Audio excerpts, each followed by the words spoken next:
Ensure that the sealer is fully disconnected from the power supply. Remove the 2 plastic end caps from the press arm.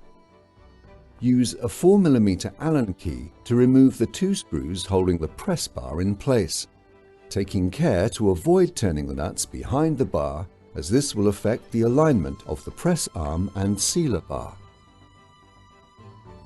Split the 2 halves of the press arm and remove the cutter assembly. If only the blade is to be replaced, remove this carefully with pliers and dispose of it in a safe and responsible manner. A new blade can then be inserted using pliers for safety. Make sure that the retaining flange on the assembly is properly located within the slide channel. Place the press arm halves together and insert the 2 screws without tightening them fully. Insert the plastic end caps before fully tightening the screws.